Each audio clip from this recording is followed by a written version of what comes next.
மாண்புமிகு பேரவைத் தலைவர் அவர்களே,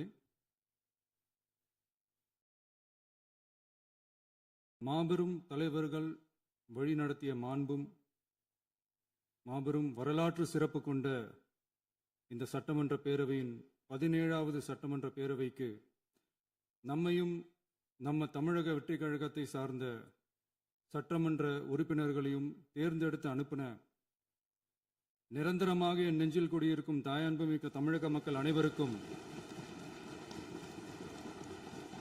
என்னுடைய மனப்பூர்வமான நன்றிகள். 17வது சட்டமன்ற கூட்டத்தொடரின் முதல் ஆளுநர் உரையின் மீதான நன்றி தெரிவிக்கும் தீர்மானத்திற்கு பதிலுரை வழங்க வாய்ப்பளித்த மாண்புமிகு பேரவைத் தலைவருக்கு நம் வணக்கத்தை தெரிவித்துக் கொள்கிறோம். மாண்புமிகு பேரவைத் தலைவர் அவர்களே, இந்த 17வது மாமன்றத்தில் அதிகப்படியான 12 கட்சிகளை சேர்ந்த பிரதிநிதிகள் தேர்ந்தெடுக்கப்பட்டிருக்கும். நாம கொள்கை ரீதியாகவும் நிலைப்பாடு ரீதியாகவும் வேறுபட்டு இருந்தாலும் மக்கள் பணி செய்வதுதான் நம்ம எல்லாருக்கும் பிரைமரியா இருக்கிற ஒரே எய்ம். அந்த வகையில தான் நம்ம எல்லாருமே நம்ம மக்களால் அங்கீகரிக்கப்பட்டு சட்டமன்றத்திற்கு வந்திருக்கிறோம். அதனால நாம கருத்தால் வேறுபட்டாலும் மக்கள் சேவை என்ற நோக்கத்துல நம்ம மாநிலம் சார்ந்த விஷயங்கள்ல நாம எல்லாரும் ஒன்றிணைந்து பயணிச்சா நம்ம தமிழ்நாடு என்னைக்கும் எதிலையும் முதன்மை மாநிலமாக திகழும். ஆளுநர் உரைக்கு நன்றி தெரிவிக்கும் தீர்மானத்தில் பேசின மாண்புமிகு உறுப்பினர்களுக்கு நன்றி. எதிர்த்து பேசினாதான் எதிர்கட்சின்னு ப்ரூவ் பண்ண முடியும்னு நினைச்சுக்கிட்டு பேசின எதிர்கட்சியை சேர்ந்த எதிர்கட்சி தலைவர் உள்ளிட்ட மாண்புமிகு உறுப்பினர்களுக்கும் வணக்கமும் நன்றியும். பதிலுரை வழங்குற அதே நேரத்தில் நம்மளை சட்டமன்ற உறுப்பினராக தேர்ந்தெடுத்த பெரம்பூர் தொகுதி மக்களுக்கு நம்மளோட நெஞ்சார்ந்த நன்றிகள்.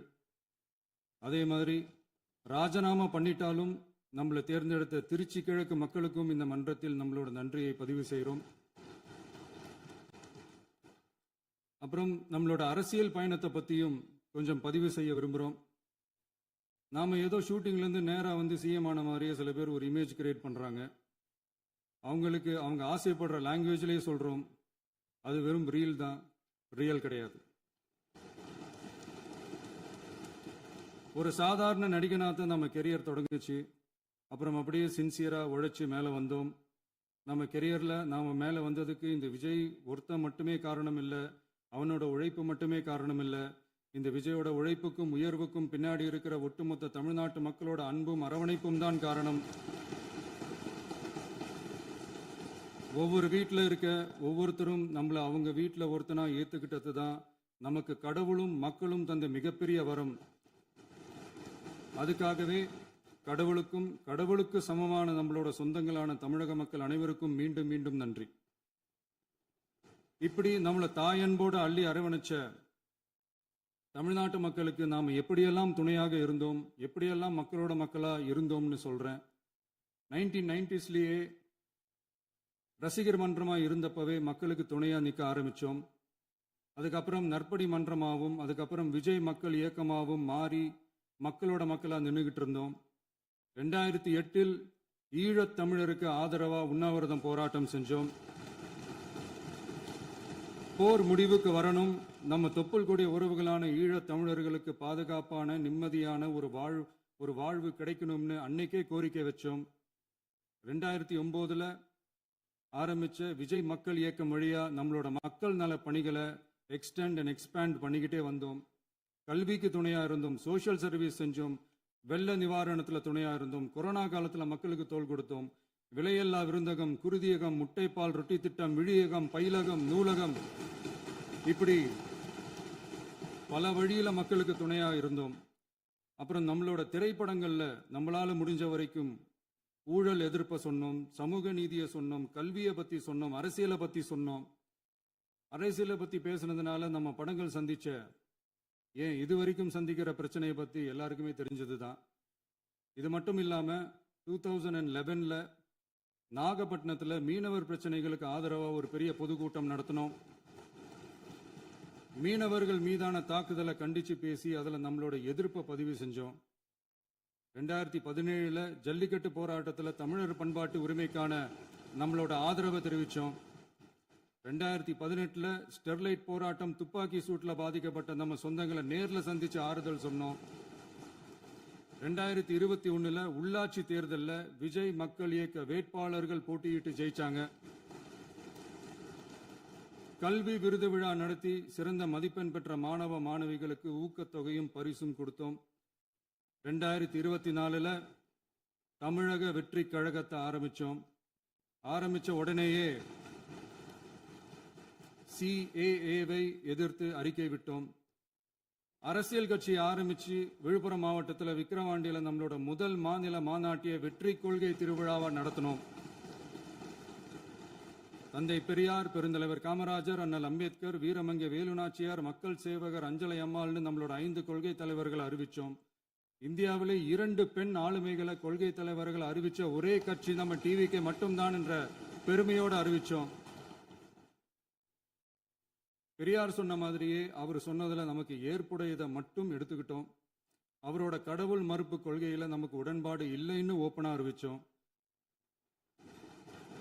நமக்கு கடவுள் நம்பிக்கை உண்டுன்னு அறிவிச்சோம். யாரோட நம்பிக்கைக்கும் நாம் எதிரானவங்க இல்லைன்னு தெளிவா அறிவிச்சோம். பெண் கல்வி, பெண்கள் முன்னேற்றம், சமூக சீர்திருத்தம், சமூக நீதி, இப்படி பெரியாரோட கருத்துக்களை நிறையவே ஏத்துக்கிட்டோம்னு அறிவிச்சோம். அண்ணல் அம்பேத்கரோட சம வாய்ப்பு, சமநீதி, சமத்துவத்தை ஃபாலோ பண்ணுவோம்னு அறிவிச்சோம். பெருந்தலைவர் காமராஜரோட மதச்சார்பின்மையை ஏத்துக்கிட்டதோட அவரோட நேர்மையான நிர்வாகத்தையே ஒரு கொள்கையா ஏத்துக்கிட்டோம்னு அறிவிச்சோம். வீரமங்கை வேலு நாச்சியாரோட மண் மீட்பையும் சமூக நல்லிணக்கத்தையும் பின்பற்றுவோம்னு அறிவிச்சோம்.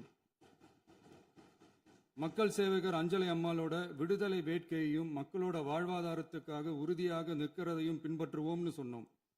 எல்லாருக்கும் எல்லாமும் கிடைக்கணும், எம் மதமும் நம் மதம்னு சொல்லி மதச்சார்பற்ற சமூக நீதி தான் நம்ம கொள்கைன்னு அறிவிச்சோம்.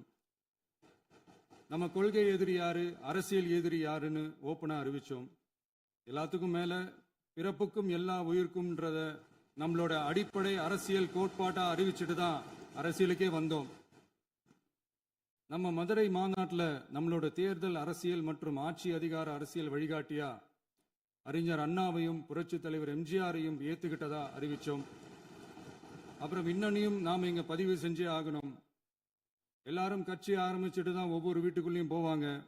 ஆனா நாம ஒவ்வொரு வீட்டுக்குள்ளேயும் போனதுக்கு அப்புறம் தான் கட்சியவே ஆரம்பிச்சிருக்கிறோம். ஒவ்வொரு வீட்டில் ஒவ்வொருத்தரும் நம்மள அவங்க பிள்ளையா, மகனா, அண்ணனா, தம்பியா ஏத்துக்கிட்டதும் இயல்பா நடந்துச்சு. தமிழ்நாட்டு மக்களோட மனசுக்குள்ள போறதுக்கு நாம பட்ட பாடு நமக்கு மட்டும்தான் தெரியும். இதெல்லாம் புரிஞ்சாலும் புரியாத மாதிரி இருக்கிறவங்க தான் நம்மள நடிகன் என்று சொல்லியும் நம்ம கட்சிய நடிகன் கட்சின்னு சொல்லியும் சில நக்கல், நையாண்டி இதெல்லாம் பேசுவாங்க. அதை பத்தி நமக்கு கவலை இல்லைன்னு. இப்படி நம்ம அரசியல் பயணம் ரொம்ப டிரான்ஸ்பரண்டா தான் ஆரம்பிச்சிருக்கு. இந்த 2026 தேர்தலில் கூட்டணியே இல்லாமல் தனியா நின்னோம். மக்கள் நம்மளை தெளிவா புரிஞ்சுக்கிட்டதாலையும் நம்ம டிவிகே தோழர்களோட உழைப்பாலையும் நாம 35% வாக்குகளை வாங்கினோம். 1,72,00,000 வாக்குகளோட தமிழ்நாட்டிலேயே தனி பெரும் கட்சியா வந்தோம். தமிழக மக்களாலையும் நம்மளோட ஆதரவு இயக்கங்களாலையும் இதோ இன்னைக்கு இங்க நம்ம டிவிகே ஆளும் கட்சியா உட்கார்ந்துருக்கிறோம். இந்த ஆளும் கட்சியா ஆனதும் அவ்வளவு சாதாரணமாலாம் நடந்துடல. 2.25 வருஷத்துல ஆட்சிக்கு வந்துட்டீங்கன்னு ரொம்ப கிண்டலா கேலியா சிலர் பேசுறாங்க. எங்களோட இந்த 2.25 வருஷ டிராவல்ல எவ்வளவு வலியும் வேதனையும் இருக்குது. நம்மளோட மக்கள் சந்திப்புக்கே அவ்வளவு இடையூறு, அவ்வளவு தடைகள், ஊர் உலகத்துல யாருக்கும் இல்லாத ஒன்னா நமக்கு மட்டுமேன்னு தனியா ஸ்பெஷலா எக்ஸ்க்ளூசிவா நிறைய நிபந்தனைகள், நெருக்கடிகள், கட்டுப்பாடுகள், நம்மளை சந்திக்க வர்ற மக்களுக்கு சரியான பாதுகாப்பு இல்லாம, நம்ம கூட்ட நிகழ்ச்சிக்கு போதுமான பாதுகாப்பு இல்லாமன்னு இன்னும் வெளியே சொல்ல முடியாத நிறைய சூழ்ச்சிகள் எல்லாத்தையும் தாண்டி தான் நாம் இந்த இடத்துக்கு வந்திருக்கிறோம். But still miles to go. நம்ம டிராவல்ல எல்லாத்துக்கும் உச்சமா நம்மளோட சொந்தங்கள், நம்மளோட உறவுகள், 41 பேர் கரூர் சம்பவத்தில் இழந்த வேதனை எல்லாம் எப்படி சொல்றதுனே தெரியல. நம்ம மனசை விட்டு என்னைக்கும் அந்த வலியும் வேதனையும் நீங்கவே நீங்காது. அதுலயும் நம்ம மேலேயே பழி போட்ட கொடுமையெல்லாம் இருக்கும் பாருங்க, அதெல்லாம் வேற லெவலுங்க. என்னத்துக்கு அப்படியெல்லாம் செஞ்சாங்கன்னு தெரியல. அரசியல்னா இப்படியெல்லாம் கொடூரமா இருக்கணுமா என்ன? சரி விடுங்க. இந்த விஜய் இவனோட மக்களுக்காக எதையும் தாங்க தயாராகிட்டான். இவ்வளவு பெயின்ஃபுல்லான நம்ம பொலிட்டிக்கல் டிராவல்ல நம்மளோட மிகப்பெரிய ஆறுதலும் பலமும் என்ன தெரியுமா? என் நெஞ்சில் குடியிருக்கும் என்னோட தமிழ்நாட்டு மக்களும் என் உயிருக்கு உயிரான என்னோட தோழர்களும் தான். அவங்களோட பலத்தால தான். அன்னைக்கு 1967ல முன்னாள் முதல்வர் மாண்புமிகு அறிஞர் அண்ணா அவர்கள் தலைமையில் அமைஞ்ச சாமானியர்களோட ஆட்சி மாதிரி 1977ல முன்னாள் முதல்வர் மாண்புமிகு புரட்சி தலைவர் எம்ஜிஆர் அவர்கள் தலைமையில் அமைஞ்ச மிக சாமானியர்களோட ஆட்சி மாதிரி இதோ இன்னைக்கு அதே வரிசையில 2026 சட்டமன்ற தேர்தல்ல இந்த விஜயோட தோழர்கள் இடம்பெற்ற ஒரு மிக மிக சாமானியர்களின் ஆட்சி அமைஞ்சிருக்கு. வாகை சூடும் வரலாறு திரும்பி இருக்கிறது. இப்படி ஒரு தீர்ப்பை மக்கள் அளிச்சதுனால தான் தமிழக வரலாற்றில் ஒரு மகத்தான கூட்டணி ஆட்சியை நாம் அமைச்சிருக்கிறோம். இளைஞர்களால என்ன செய்ய முடியும், பெண்களால என்ன செய்ய முடியும்னு கேட்டவங்களுக்கான பதில் தான் இன்னைக்கு அமைஞ்சிருக்கிற நம்ம ஆட்சி. ஒரே ஒரு குடும்பம் மட்டும் முக்கியம்னு சொல்றது நம்மளோட ஆட்சி அதிகார அரசியல் இல்ல. தமிழ்நாட்டில் இருக்கிற ஒவ்வொரு குடும்பமும் முக்கியம்னு சொல்றது தான் நம்ம அரசியல். நம்மளோட ஆட்சி அதிகாரம் அதான் நம்மளோட மனசாட்சி உள்ள மக்களாட்சி. இந்த 2026 தேர்தலில் யாராலும் உடைக்கவே முடியாதுன்னு சொன்ன மதத்தை உடைச்சோம், சாதியை உடைச்சோம், முக்கியமா காசு கொடுத்து ஓட்டு வாங்குற ஒரு நச்சு கலாச்சாரத்தையே சுக்கு நூறா தூள் தூளா உடைச்சிருந்தோம். நாம கிளீன் கவர்னன்ஸ் அண்ட் குட் கவர்னன்ஸ்ல உறுதியா இருக்கிறோம். இப்ப மட்டும் இல்ல, எப்பவுமே இப்படிதான் இருப்போம். இதுல 100% இது உண்மைன்றதுனால தான் பாரம்பரியமான தினத்தந்தி பத்திரிகை ஊழலின் ஊற்றுக்கண் அடைக்கப்படுகிறதுன்னு 16/6/2026 அன்னைக்கு ஒரு தலையங்கமே எழுதியிருக்கு. ஒரு தவறு செய்தால் அது தெரிந்து செய்தால் அவன் தேவன் என்றாலும் விடமாட்டேன் என்று எம்ஜிஆர் அன்று பாடினார். அதை இன்று விஜய் செயலில் காட்டுகிறார்னு அந்த எடிட்டோரியல்ல எழுதியிருக்கு. இந்த நேரத்தில் தினத்தந்திக்கு நம்மளோட நன்றியை தெரிவிச்சுக்கிறோம். அரசியலுக்கு வந்து 2 வருஷம் தான் ஆகுது. உங்களுக்கு என்ன தெரியும், உங்களால என்ன முடியும்னு கேலியா கேட்டவங்களுக்கு தினத்தந்தியோட பதிலை இப்போதைக்கு போதும்னு நினைக்கிறேன். என்னென்னமோ செய்வான்னு சொல்றானே இந்த விஜய், பல வருஷமா இருக்கிற ஒரு பதவி வெறி பிடிச்ச அரசியலை உடைச்சி எப்படி செய்வான்னு நம்ம மக்களை யோசிச்சிருவாங்க. இதோ இப்போ நம்ம மக்களுக்கு புரிஞ்சிருக்கும். இப்பவும் சொல்றோம், இது வெறும் ஆரம்பம் தாங்க. இந்த மாபெரும் சபையிலிருந்து கேட்கிற மக்களே, நமக்கு கொஞ்சம் அவகாசம் கொடுங்க. இதுக்கு முன்னாடி, அதாவது 2017 கடைசியில இருந்து 2026 ஏப்ரல் வரைக்கும் இருந்த புண்ணியவான்கள் ஆட்சியில ஒவ்வொரு டிபார்ட்மெண்ட்லயும் போட்ட ஏராளமான ஓட்டைகளை அடைச்சிக்கிட்டே படிப்படியா மக்களுக்கு நல்லதையும் செஞ்சுக்கிட்டே வருவோம். அதனாலதான் நமக்கு எதிரா யாரோ சேரவே மாட்டாங்கன்னு நினைச்சவங்க எல்லாம் ஒன்னா சேர்றாங்க. நம்ம ஆட்சிக்கு டேட்டு குறிக்கிறாங்க.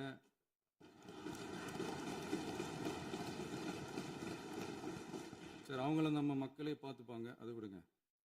நாம ஆட்சிக்கு வந்து சரியா 40 நாள் ஆகுது. அதுக்குள்ள என்ன செஞ்சீங்கன்னு கேட்கறாங்க. ஒரு லிஸ்ட் ஒன்று சொல்றேன் கேளுங்க. பெண்கள் பாதுகாப்புக்காக சிங்கப்பெண் சிறப்பு படை, 200 யூனிட் வரை கட்டணமில்லா மின்சாரம், போதைப் பொருள் ஒழிப்புக்காக தனிப்படை, குறுவை நெல் சாகுபடியை ஊக்குவிப்பதற்காக 134.83 கோடி சிறப்பு தொகுப்பு திட்டம், வழிபாட்டு தலம், ஸ்கூல், பஸ் ஸ்டாண்டுன்னு அதுக்கு பக்கத்தில் இருக்கிற 717 மதுபான கடைகள் மூடப்பட்டன. அங்க வேலையில் இருந்தவர்களுக்கு வேறு கடைகளில் வேலை, கவனிக்கப்படாமல் விடப்பட்ட அம்மா உணவகங்கள் புதுப்பிக்கப்பட்டன. பத்திரப்பதிவு துறையில் பகல் கொள்ளைக்கு ஃபுல் ஸ்டாப் வைக்கப்பட்டுள்ளது. வருகையில்லா ஆவண பதிவு முறை கொண்டு வர உத்தேசிக்கப்பட்ட செயல்பாட்டில் உள்ளது. அரசு மற்றும் தனியார் மருத்துவமனையில் ஸ்கேன் மையங்களில் கருவுறுவதற்கு முன் மற்றும் பின் ஏற்படும் தவறுகளை கண்காணிக்கவும், மருத்துவ நிறுவனம் முறைப்படுத்தும் சட்ட விதிகள் பின்பற்றப்படுகிறதா என கண்காணிக்கவும், மருத்துவ மற்றும் ஊரக பணிகள் இயக்கத்தின் பயன்பாட்டிற்காக 40 புதிய வாகனங்கள் வழங்கப்பட்டுள்ளது.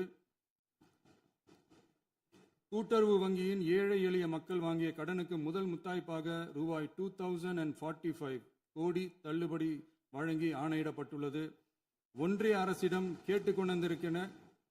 கேட்டுக்கொண்டதற்கிணங்க கடந்த 2 வருடமாக நிறுத்தி வைக்கப்பட்ட இருந்த ஜல் ஜீவன் மிஷன் திட்டம் புதுப்பிக்கப்பட்டு ஜல் ஜீவன் மிஷன் திட்டம் 2.0 நடைமுறைக்கு கொண்டு வரப்பட்டுள்ளது.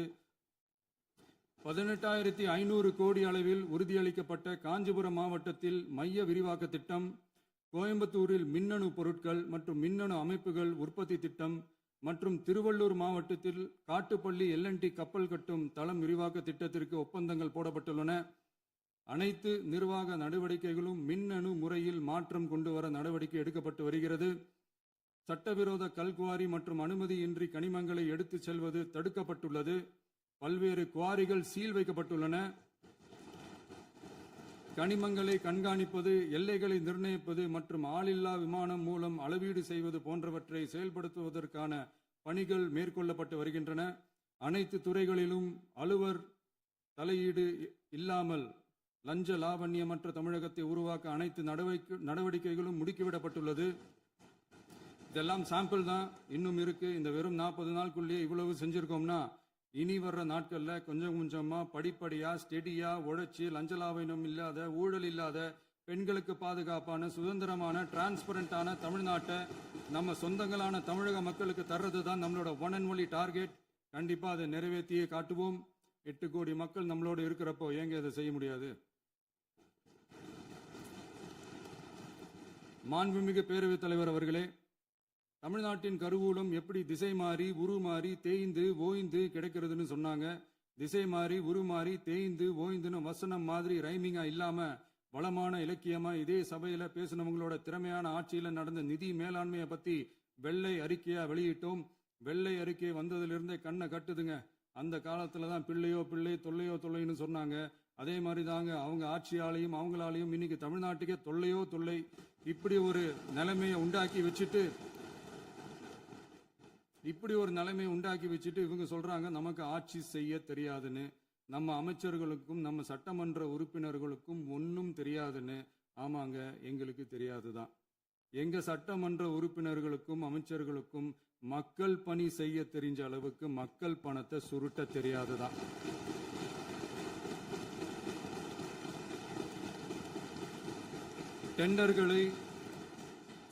டெண்டர்களை முறைப்படுத்த தெரிஞ்ச அளவுக்கு அதோட ரேட்டை உயர்த்தி ஊழல் செய்ய தெரியாதுதான். பதவி உயர்வு வழங்கவும் பணி இடமாற்றம் கலந்தாய்வு நடத்தவும் தெரியுமே தவிர பதவி உயர்வுக்கும் பணியிட மாற்றத்திற்கும் பணம் பறிக்க தெரியாதுதான். புதிய பணியிடங்கள் உருவாக்க தெரியுமே தவிர அந்த பணியிடங்களை பணத்துக்கு விற்க தெரியாதுதான். கோயில்கள்ல நடக்கிற நிர்வாக சீர்கேட்டை தடுக்க நீங்க பேசுங்க, நீங்க கண்டினியூ பண்ணுங்க. கோயில்கள்ல நடக்கிற நிர்வாக சீர்கேட்டை தடுக்க தெரியுமே தவிர கோயில் பணத்தை கொள்ளையடிக்க தெரியாதுதான். தங்கத்தை உருக்கி தாரை வார்க்க தெரியாதுதான். கனிம வளத்தை பாதுகாக்க தெரிஞ்ச அளவுக்கு கனிமத்தை வித்து கொள்ளையடிக்க தெரியாதுதான். அரசு வருமானத்தை அரசு கஜானாவுக்கு மாத்த தெரிஞ்ச அளவுக்கு அந்த பணத்தை தனிப்பட்ட கஜானாவுக்கு மடை மாத்த தெரியாதுதான். போதை கலாச்சாரத்தை தடுக்க தெரிஞ்சவங்களுக்கு போதை கலாச்சாரத்தை வளர்க்க தெரியாதுதான். நம்ம குடும்பத்தில் இருக்கிற பாட்டி, அம்மா, அக்கா, தங்கச்சி, குழந்தைங்களை, பெண்களை மதிக்க தெரிஞ்சவங்களுக்கு ஓசி பஸ், 1000 ரூபாய் கேஸ், இப்படியெல்லாம் பேச தெரியாதுதான். எங்க உறுப்பினர்களுக்கும் அமைச்சர்களுக்கும் மக்கள் சேவை தெரிந்த அளவிற்கு சுயநல தேவையை செஞ்சிக்க தெரியாதுதான். அதனாலதான் சொல்றோம், எங்களை பார்த்து எதுவும் தெரியாதுன்னு சொல்றவங்களுக்கு சொல்றோம், இதெல்லாம் எங்களுக்கு தெரியாதுதான். உங்களை மாதிரி முறைகேடுகளை செய்யறத நாங்க தெரிஞ்சுக்கவும் போறதில்ல, தெரிஞ்சுக்கவும் ஆசைப்படல. அத கடைசி வரைக்கும் எங்களுக்கு தெரியாமலே இருந்துட்டு போகட்டும். அதனால நாங்களும் எங்க மக்களும் வெரி வெரி ஹாப்பி தான். மாண்புமிகு பேரவைத் தலைவர் அவர்களே, எதிர்ப்பவர்கள் எதிர்க்கட்சி என்பதற்காக எங்கள் ஆட்சி மீது 1000 பழி போடலாம். ஆனாலும் தமிழக மக்களுக்கு உண்மையை உணர்த்த வேண்டியது நம்மளோட கடமை. மின்வெட்டை பொறுத்தவரை தமிழ்நாடு மின்மிகை மாநிலமாக இருந்தாலும் கடந்த காலங்களில் ஏற்பட்ட நிர்வாக குளறுபடிகளும் மின்சார சாதனங்கள் மற்றும் மின் மாற்றிகளில் ஏற்படும் பழுதாலும் வேண்டுமென்றே சிலரின் நடவடிக்கைகளாலும் இந்த மின்வெட்டிற்கு காரணமாக உள்ளது. மின் விநியோக மீட்பு நடவடிக்கைகளை ஒருங்கிணைப்பதற்காக எதிர்பாராமல் இரவு நேரங்களில் ஏற்படும் மின் தடங்களை விரைந்து சரி செய்வதில் 10 உயர்மட்ட கண்காணிப்பு குழுக்கள் மற்றும் 125 சிறப்பு மின் தடை நீக்க ரோந்து வாகனங்கள் வழங்கப்பட்டு 24 மணி நேரமும் கண்காணிக்கப்படுகிறது. கூடுதலாக தற்போது 77 புதிய மின் தடை நீக்க மையங்களும் உருவாக்கப்பட்டுள்ளன. விரைவில் இந்த மின்வெட்டு நிலைமை அறவே நீக்கப்படும்.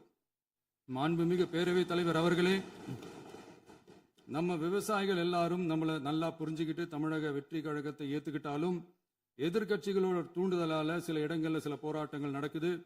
எதிர்க்கட்சிகள் என்னதான் சித்து வேலை செஞ்சாலும் விவசாய பெருமக்கள் எல்லாரும் நம்ம ஆட்சி அவங்களுக்கான ஆட்சி தான் நல்லா புரிஞ்சுதான் வச்சிருக்கிறாங்க. இந்த வருஷம் எல்நினோ விளைவா எப்பவும் இருக்கிறத விட இந்த டைம் மழை குறையுங்கிறதையும் நம்ம விவசாயிகள் உணர்ந்துதான் இருப்பாங்க. இருந்தாலும் நம்ம அரசு நம்ம விவசாயிகளோட வாழ்வாதாரத்துக்காக பக்கபலமாகவும் உறுதியாகவும் துணை நிற்கும்ங்கிறத தெரிவிச்சுக்கிறோம்.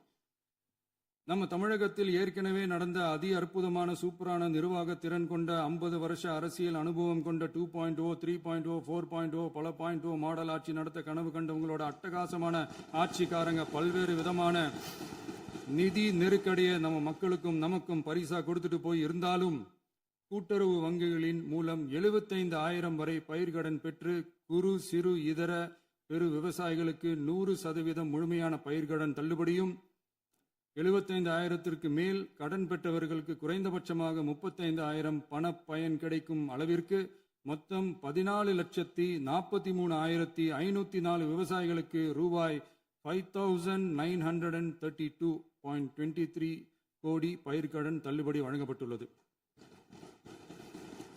மாண்புமிகு பேரவைத் தலைவர் அவர்களே, நாம ஒன்றியத்தில் கூட்டுறவு கூட்டாட்சி, மாநிலத்தில் சுயாட்சி என்ற கொள்கையை கொண்டவங்க தான் ஏற்கனவே அறிவிச்சிருக்கிறோம். தற்போதைய ஒன்றிய அரசு சார்ந்த கட்சியுடன் அரசியலில் கொள்கை அளவில் நேர் எதிராக நிற்கிறவங்க தான் நாம. அதே சமயத்தில் எதுக்கெடுத்தாலும் கண்ணை மூடிக்கிட்டு ஒன்றிய அரசோட மோதல் போக்கை விரும்புறவங்க நாம இல்ல. நமக்கு எப்பவுமே தமிழகத்தின் வளர்ச்சி மட்டும்தான் முக்கியம். அதுக்காக நம்மளோட அரசியல் ரீதியான கொள்கைகளையோ மாநில உரிமைகளையோ கொஞ்சம் கூட விட்டு கொடுக்கவே மாட்டோம். அதுல ரொம்ப தெளிவாகவும் உறுதியாகவும் இருக்கிறோம். இனியும் இப்படித்தான் இருப்போம். அதுல ஒருபோதும் மாற்றமே இருக்காது. அதனால இதுல யாரு திசை திருப்ப வேலையில் ஈடுபட்டாலும் அவங்க எல்லாரும் மக்கள் மத்தியில் தோற்பது உறுதி. எனவே நம்ம மக்களுக்கோ சிறுபான்மை சகோதரர்களுக்கோ நம்ம ஆதரவு இயக்கங்களுக்கோ எந்தவித சந்தேகமும் வேண்டாம். நாம் யாரோட டீமும் இல்ல. நாம எப்பவுமே பியூரான பீப்புள்ஸ் டீம். இன்னும் சொல்ல போனா நாம secular team, social justice team. மாண்புமிகு பேரவைத் தலைவர் அவர்களே, அரசு விழாக்கள், கல்வி நிறுவனங்கள் மற்றும் பல அதிகாரப்பூர்வ நிகழ்ச்சிகளோட தொடக்கத்தில் நம்ம தமிழ்தாய் வாழ்த்த பாடுறது தான் வழக்கமா இருக்கு. தமிழ்தாய் வாழ்த்த பொறுத்த வரைக்கும் நம் அரசு இதுல நம்மளோட உறுதியான நிலைப்பாட்டை ஒன்றிய அரசுக்கு மிக தெளிவா தெரிவிச்சிருக்கு. அது இல்லாம இதில் மாநில அரசின் கொள்கைக்கு ஏற்ப ஒன்றிய அரசின் அறிவிக்கையில் திருத்தம் மேற்கொள்ள கோரிக்கையும் விடுக்கப்பட்டுள்ளது. நீட் தேர்வை பொறுத்தவரை கிராமப்புற மற்றும் பொருளாதார ரீதியாக பின்தங்கிய மாணவர்களுக்கு சமமான வாய்ப்பை வழங்குவதில்லை. மருத்துவ கல்வியில் சமூக நீதி மற்றும் சம வாய்ப்பை நீட் பாதிக்கிறது என்பதை உணர்கிறோம். எனவே மருத்துவ படிப்புகளுக்கான சேர்க்கையை 12ஆம் வகுப்பு மதிப்பெண்களின் அடிப்படையில் நடத்த வேண்டும் என்று நமது அரசு வலியுறுத்தி வருகிறது. மத்திய அரசிடம் நீட்டிலிருந்து தமிழ்நாட்டிற்கு விலக்கு வழங்க வேண்டும் என்று கோரிக்கை விடுத்துள்ளது. மாண்புமிகு பேரவைத் தலைவர் அவர்களே, பேரறிஞர் அண்ணா அவர்கள் தலைமையிலான அரசு 1968 இருமொழி கொள்கையை நடைமுறைப்படுத்தியது. தமிழ் ஆட்சி மொழி, தமிழ் மொழியை பாதுகாப்பது, மாணவர்களுக்கு ஆங்கிலத்தின் மூலம் உலக அளவிலான வாய்ப்புகளை வழங்குவது, எந்த ஒரு மொழியையும் கட்டாயமாக திணிப்பதை தவிர்ப்பது மற்றும் எதிர்ப்பது, நிலத்தின் மொழி மற்றும் பண்பாட்டு அடையாளத்தை பேணுவது என்பதை நம் தமிழக வெற்றிக் கழக ஆட்சி ஏற்றுக்கொண்டுள்ளது. எனவே தமிழ்நாட்டில் தமிழ் ஆட்சி மொழி மற்றும் இருமொழி கொள்கை என்பதில் நமக்கு மாற்று கருத்தே இல்லை. மாண்புமிகு பேரவைத் தலைவர் அவர்களே, கடந்த 11/6/2026 அன்று நடந்த நிதி ஆயோக் கூட்டத்தில் தமிழ்நாடு அரசின் சார்பாக கலந்து கொண்டு வறுமையற்ற தமிழ்நாடு இயக்கம் உருவாக்க தேவையான நிதியையும், தமிழ்நாட்டுக்கு 2 எய்ம்ஸ் மருத்துவமனைகளை தருமாறும், மருத்துவம் மற்றும் பல் மருத்துவ படிப்பிற்கு 12ஆம் வகுப்பு மதிப்பின் அடிப்படையில் இடங்களை நிரப்புதல் குறித்தும், செயற்கை நுண்ணறிவு தொடக்க நிறுவன வளர்ப்பு மையங்கள் தமிழ்நாட்டில் அமைக்கவும், இளைஞர் திறன் மற்றும் வேலைவாய்ப்பு இயக்கம் செயல்படுத்த வேண்டியும், பெண்கள் தலைமையிலான வளர்ச்சி குறித்தும், மீனவ சமுதாயங்களின் வாழ்வாதாரம் மற்றும் மீன்பிடி படகுகள் மற்றும் மீனவர்களை விடுவித்தல் குறித்து நிரந்தர நடவடிக்கை எடுக்க வேண்டியும், காலநிலை தாங்கும் தன்மை பெருந்திட்டம் 2045 கீழ் விண்வெளி உற்பத்தி மையத்தை தேசிய விண்வெளி உற்பத்தி மையமாக அறிவிக்க கோரியும், தமிழ்நாட்டில் சாலை போக்குவரத்து, நெடுஞ்சாலை மற்றும் ரயில்வே அமைச்சகத்தின் மேம்பாட்டு குறித்தும், அனைத்து கிராமங்களையும் டிஜிட்டல் இணைப்பு வசதி ஏற்படுத்துதல் குறித்தும், கூட்டு குடிநீர் திட்டம் தொடரவும், அரசின் விழாக்களில் தமிழ்தாய் வாழ்த்துக்கான முதலிடத்திற்கான கோரிக்கையும், மேகதாது அணை கட்டுமான நிறுத்தத்தை உறுதிப்படுத்தவும், மாநிலத்தின் மீது மும்மொழி கொள்கையை வற்புறுத்தாமல் புதிய கல்விக் கொள்கையை திணிக்காமல் தமிழகத்திற்கான கல்வித்தொகை ரூபாய் 3284 கோடியை விடுவிக்க கோரியும், ஆண்டுதோறும் 5 லட்சம் இளைஞர்களுக்கு உதவித்தொகையுடன் கூடிய பணியினை தொழில்நுட்ப பயிற்சி வழங்க ஒத்துழைப்பு வழங்குமாறும், ஒகேனக்கல் 3ஆம் கட்ட கூட்டு குடிநீர் திட்டத்திற்கான நிதி ரூபாய் 2283.40 விடுவிக்கவும், வேலை வாய்ப்பு மற்றும் வாழ்வாதாரத்துக்கான உத்தரவாத திட்டத்தின் கீழ் வேலை வாய்ப்புகளை உருவாக்க உடனடி நடவடிக்கை மேற்கொள்ள வேண்டியும் மற்றும் திருக்குறளை தேசிய இலக்கியமாக அறிவிக்குமாறும் தமிழ்நாடு சார்பில் பேசியுள்ளோம் என்பதை தெரிவித்துக் கொள்கிறோம். மாண்புமிகு பேரவைத் தலைவர் அவர்களே, அண்டை மாநிலங்களுடனான நட்புறவு ஒரு மாநிலத்தின் வளர்ச்சிக்கும் நாட்டின் ஒற்றுமைக்கும் மிகவும் அவசியமானது. தமிழ்நாடு தனது அண்டை மாநிலங்களுடன் நதி நீர் பங்கீடு, பொருளாதாரம், கல்வி, கலாச்சாரம் மற்றும் போக்குவரத்து துறைகளில் நல்லுறவை பேணி வருகிறது. பரஸ்பர மரியாதை, ஒத்துழைப்பு மற்றும் கூட்டாட்சி தத்துவத்தின் அடிப்படையில் அண்டை மாநிலங்களுடனான நட்புறவை வலுப்படுத்தவும் நமது ஆட்சியில் காக்கப்படுகிறது. மாண்புமிகு பேரவைத் தலைவர் அவர்களே, சட்டம் ஒழுங்கை பற்றி பேச்சு வந்தது.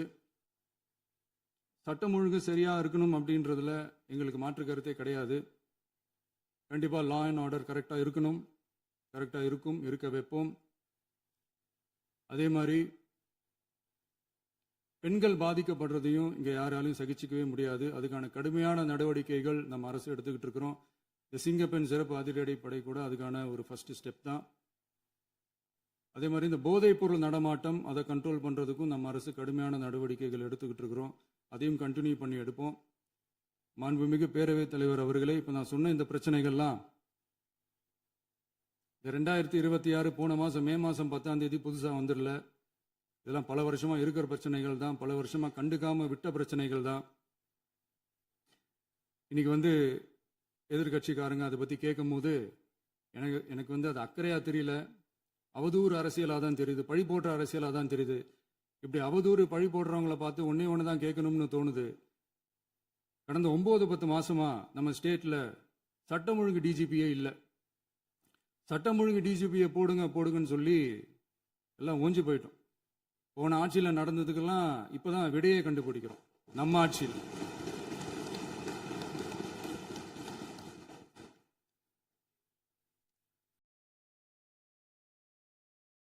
போதைப் பொருள் நடமாட்டம்லாம் தாறுமாறா அப்படியே பரவி கொட்டி கிடக்குது. இதெல்லாம் இனிஷியல் ஸ்டேஜ்லயே யார் கண்ட்ரோல் பண்ணியிருக்கணும்? போலீஸ் டிபார்ட்மெண்ட் அப்போ யார் கையில் இருந்தது?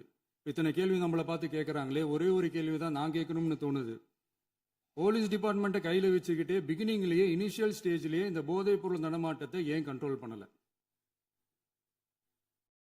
மனசாட்சி உள்ளவங்க இந்த பிரச்சனையெல்லாம் ஏன் நடக்குதுன்றது அவங்களுக்கே நல்லா தெரியும். இன்னைக்கு சட்டம் ஒழுங்கை பற்றி கேள்வி கேட்கக்கூடாதா அப்படின்னா தாராளமாக கேட்கலாம். இது ஜனநாயக அரசு, மன்னராட்சியெல்லாம் கிடையாது, மனசாட்சி உள்ள மக்களாட்சி. அதனால கேள்வி கேட்கலாம், எல்லாருக்கும் எல்லா உரிமையும் உண்டு. விமர்சனம் செய்யலாம், எல்லாருக்கும் எல்லா உரிமையும் உண்டு. ஆனால் நம்ம ஆட்சியில் என்ன நடவடிக்கைகள் எடுத்திருக்கோன்றது தெரிஞ்சுக்கிட்டு அதுக்கேற்ற மாதிரி ஒரு நடுநிலையாக பேசுனீங்கன்னா கொஞ்சம் நல்லா இருக்கும். சட்டம் ஒழுங்கை பற்றி யாருக்கு என்ன யோசனை இருந்தாலும், மக்கள் நலனுக்காக யாருக்கு என்ன யோசனை இருந்தாலும் அதை தாராளமாக சொல்லலாம். நம்ம அரசு அது காது கொடுத்து கேட்கும். ஆனால் நம்ம அரசினுடைய நிர்வாகத்திறன் அதை பற்றி பேசுறவங்களுக்கு ஊரடிச்சு உலையில போட்டு ஊழல் மேல ஊழலா செஞ்சுக்கிட்டு அதுல இருந்து தப்பிக்கிறதுக்கு பேர் தான் நிர்வாகத்திறன் அப்படின்னு சொன்னா, அப்படிப்பட்ட ஒரு ஊழல் செய்யற நிர்வாகத்திறனை நம்ம அரசு ஒரு நாளும் செய்யாது. பொட்டி பெட்டியா பணத்தை வச்சுக்கிட்டு, பெட்டியை வச்சு எல்லாம் செஞ்சுக்கிட்டு, போதைப் பொருள் பாதுகாவல் கழக மாடல் அரசாங்கம் செஞ்ச ஒவ்வொரு ஊழலா வெளியில வந்துகிட்டு இருக்கு. டாஸ்மாக்ல அது என்னப்பா அது பேரு, பார்ட்டி ஃபண்ட் கட்சி நிதி அப்படின்ற பேர்ல அடிச்ச கொள்ளையெல்லாம் ஒன்று ஒன்றா இப்போ கவர்மெண்ட்டோட கஜானாவுக்குள்ள கொண்டு சேர்த்துக்கிட்டே இருக்கிறோம். உட்காரு. இந்த டாஸ்மாக் மாதிரியே இன்னும் பல டிபார்ட்மெண்ட்லேயும் மறுபடியும் சொல்கிறேன், கட்சி நிதின்ற பேரில் அடித்த கொள்ளைய ஒன்று ஒன்றா கவர்மெண்ட்டோட கஜானாக்குள்ளேயே கொண்டு சேர்த்துக்கிட்டே இருக்கிறாங்க. இப்பவும் சொல்கிறேன், மக்கள் பணத்திலேருந்து ஒரு பைசா கூட தொடமாட்டோம், தொடவும் விடமாட்டோம், தொட்டா விடமாட்டோம், இதுக்கு முன்னாடி தொட்டவங்களையும் விடமாட்டோம்.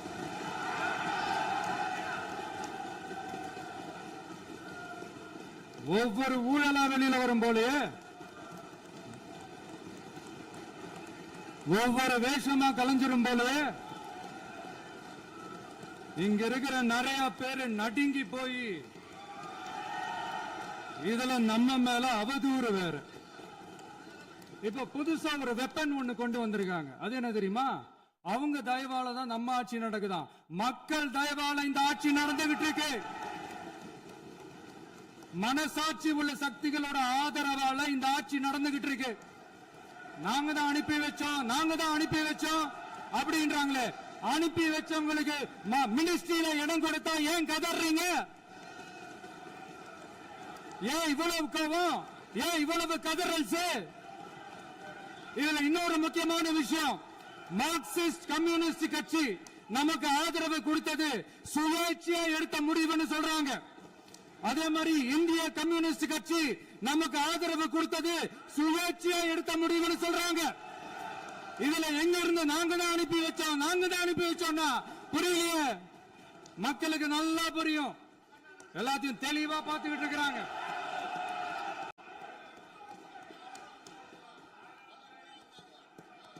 முதலமைச்சர் கண்டினியூ பண்ணலாம். மாண்பு முதலமைச்சர்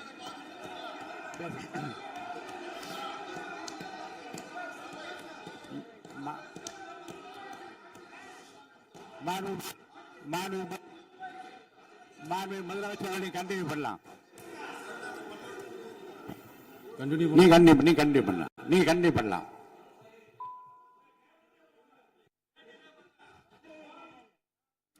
இந்த சமூக நீதி அரசு, சமூக நீதி அரசுன்னு சொல்றவங்களை பார்த்து கேட்கிறேன், நம்ம பட்டியலின சகோதரர்களுக்கு எத்தனை அமைச்சர் பதவி கொடுத்தீங்கன்னு கொஞ்சம் சொல்ல முடியுமா?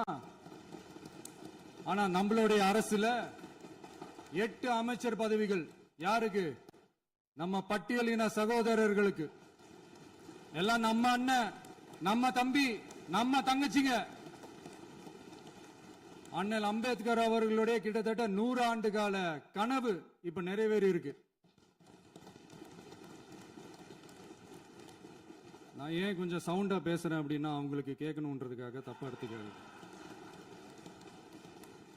அதே மாதிரி பெண்களோட பாதுகாவலர் நாங்க தான் அப்படின்னு சொல்லிக்கிறவங்களை கேட்கிறேன், எத்தனை பெண்களுக்கு அமைச்சர் பதவியில இடம் கொடுத்தீங்க கொஞ்சம் சொல்ல முடியுமா?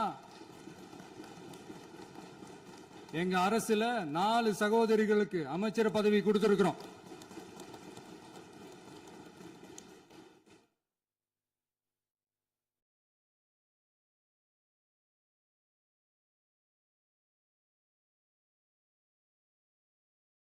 அதனால மக்களால் நிராகரிக்கப்பட்டு மக்களால் அகற்றப்பட்டவங்களுக்கு ஒன்னே ஒன்னு சொல்லிக்கிறோம், தப்பே செய்ய மாட்டோம், ஊழலே செய்ய மாட்டோம், நேர்மையா தான் இருப்போம், நியாயமா தான் இருப்போம் அப்படின்னு சொல்றவங்களால மட்டும்தான் கூட்டணி ஆட்சி அமைக்க முன் வரும். ஆட்சியிலையும் பங்கு, அதிகாரத்திலையும் பங்கு கொடுக்க முன் வரும். ஊழல்லையே ஊறி போனவங்களால இந்த கூட்டணி ஆட்சியோ, ஆட்சியிலையும் பங்கோ, அதிகாரத்திலையும் பங்கு கொடுக்க முன் வராது. மெஜாரிட்டி இருந்தாலும் தரமாட்டாங்க, மெஜாரிட்டி இல்லைனாலும் தரமாட்டாங்க. கேட்டா ரெடிமேடா ஒரு பதில் ஒண்ணு வச்சிருப்பாங்க, கூட்டணி ஆட்சியை மக்கள் விரும்ப மாட்டாங்கன்னு. அதே மக்கள் தான் இப்ப அவங்கள பார்த்து சிரிக்கிறாங்க. நான் பதவி ஏத்த அன்னைக்கு கொஞ்சம் டைம் அவகாசம் கேட்டேன். எதுக்கு கேட்டேன்? நிதி நிலைமைலாம் கொஞ்சம் மோசமா இருக்குது, அதெல்லாம் கொஞ்சம் சரி செஞ்சுக்கிட்டு படிப்படியா கொஞ்சம் கொஞ்சமா நான் கொடுத்த வாக்குறுதிகள்லாம் செயல்படுத்துவேன், அதுக்காக கொஞ்சம் டைம் அவகாசம் கேட்டேன். நான் ஏதோ வேற எதுக்காகவோ வேற யாருக்காகவோ ஏதோ அவகாசம் கேட்ட மாதிரி. அடுத்து இங்க சபையில இல்லாதவங்களை பத்தி பேச வேண்டாம்னு நினைக்கிறேன்.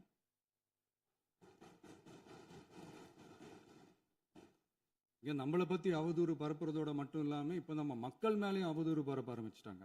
மக்கள் நமக்கு ஓட்டு போட்டது தப்பான், குடும்பம் குடும்பமா நமக்கு ஆதரிச்சது தப்பான். இது இப்ப இல்ல, நான் சொல்றது எம்ஜிஆர் அவர்கள் காலத்திலிருந்தே. அப்பவே அவர் ஜெயிச்சப்போ அதே மக்களை தப்பு தப்பா பேசுறது. மக்கள் என்ன பண்ணிட்டாங்க, எம்ஜிஆர் என்ன பண்ணிட்டாரு, எம்ஜிஆர் என்ன இது பண்ணிட்டாரு. 50 வருஷமா ஒரே டெக்னிக்கா.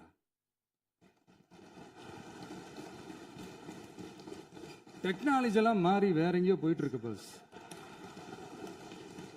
இதுல கொஞ்சம் டெக்னிக்காச்சும் கொஞ்சம் மாத்தினா கொஞ்சம் நல்லா இருக்கும். அதனால மக்களுக்கு யூஸ்ஃபுல்லா இருக்கிற மாதிரி இந்த ஆக்கப்பூர்வமான கருத்துக்களோ ஆக்கப்பூர்வமான யோசனைகளோ இருந்தா சொல்லுங்க. அதை நாங்க டெஃபரெண்டா எடுத்துக்கிறோம். ஆனா அதை விட்டுட்டு இந்த நக்கல், நையாண்டி, சம்பந்தம் இல்லாத பேச்சு இதெல்லாம் பேசிட்டு அப்புறம் முதல்வர் பதில் சொல்லல, முதல்வருக்கு பதில் சொல்ல தெரியல அப்படின்னா அப்புறம் என்ன சோஃபா மாடல் ஆட்சியா? அது என்னன்னு புரியறதுக்கே எனக்கு ரொம்ப நாள் ஆச்சு. இந்த sofa set, table chair, teapoy, furniture பிசினஸ்லாம் வேற எங்கேயா வெளியில போய் பண்ண சொல்லுங்க. அப்படி அந்த பிசினஸ் தான் பண்ணணும்னா நிறைய பிசினஸ் பண்ற மாதிரி வெளியில போய் பண்ண சொல்லுங்க, இங்க சட்டசபைக்குள்ள வேணாம். அதனால ஆக்கப்பூர்வமான கருத்துக்கள் இருந்தா சொல்லுங்க. டெஃபினட்டா அது சரியா இருந்தா நாங்க ஏத்துக்கிறோம். எனக்கு ஒரு குட்டி கதை ஒண்ணு ஞாபகம் வருது, சொல்லாமா? ஒரு ஊர்ல ஒரு பெரியவர் வெயில் ரொம்ப ஜாஸ்தியா இருக்குன்னு சொல்லிட்டு கண்ணுக்கு மேல கை வச்சுக்கிட்டு இப்படி சுத்தி முத்தி தேடிக்கிட்டு இருந்தாராம். அப்ப கூட இருந்த ஒரு சின்ன பையன் என்ன தேடுறீங்க அப்படின்னு கேட்டானா. அதுக்கு அந்த பெரியவர் சொன்னாரா, அது ஒண்ணு இல்ல தம்பி, உங்க அப்பா இங்கதான் இருப்பாருன்னு சொன்னாங்க, அதான் தேடிக்கிட்டு இருக்கேன். எங்க உங்க அப்பாவையா காணோம்?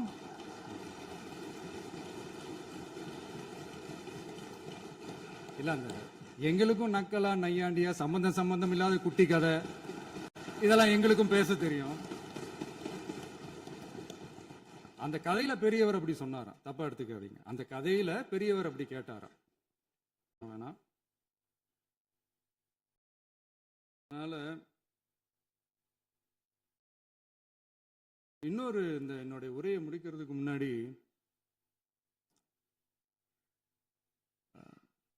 போயிட்டாங்க, பேசலாமா? நிறைய உங்க கருத்துக்களை நீங்க முழுமையாக மன நிறைவோடு பேசலாம். டிவியில் பார்ப்போம்.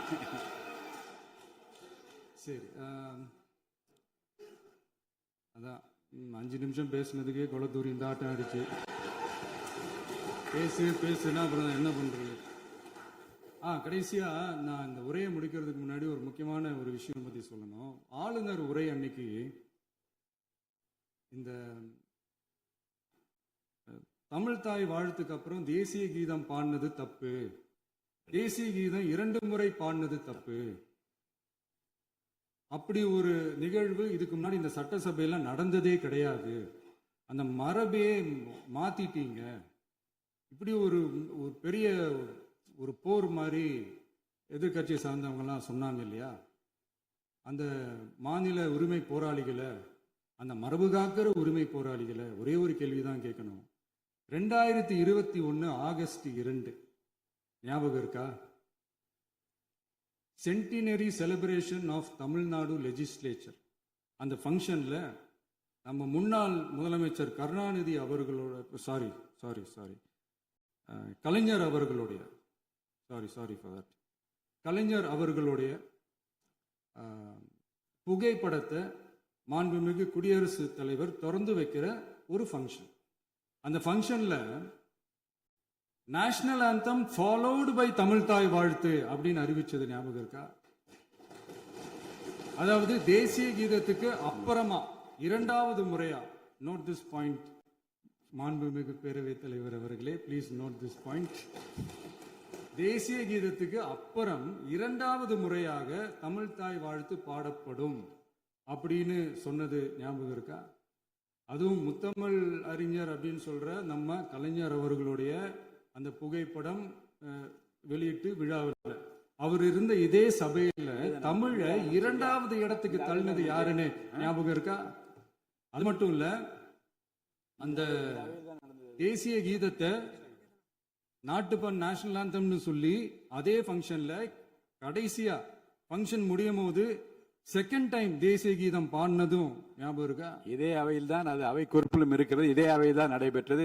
இந்த தக்க புக்கில் நேரத்தில் இந்த ஆதாரங்களை அளித்த மாண்பு முதல் அவர்களுக்கு நன்றியை தெரிவித்துக் கொள்கிறேன். டவுட் இருந்தா இந்த புக்கை பார்த்து தெரிஞ்சுக்கலாம். அதனால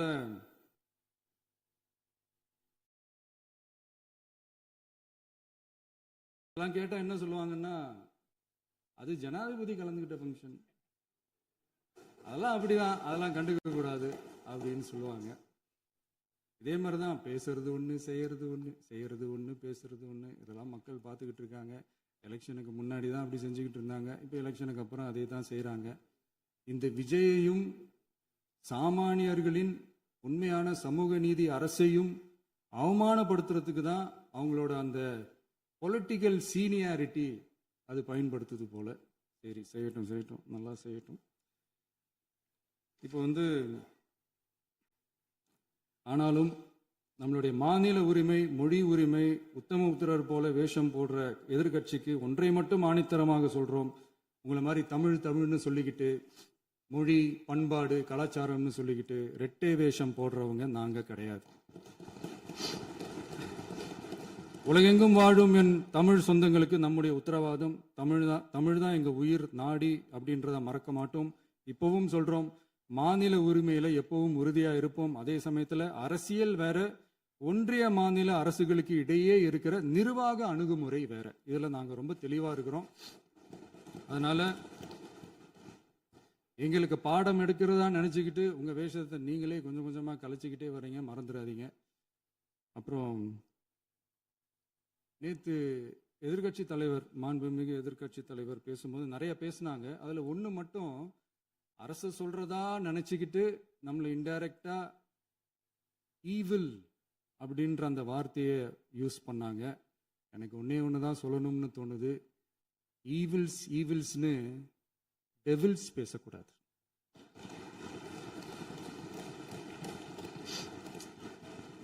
அவங்க இருந்திருந்தா ஒரு ஆக்ஷன் பண்ணணும்னு எனக்கு தோணுச்சு. எல்லாரும் போயிட்டாங்க. பர்மிஷன் பண்ணலாமா? இப்பவும் பண்ணலாம், ஒன்றும் தப்பு இல்லை.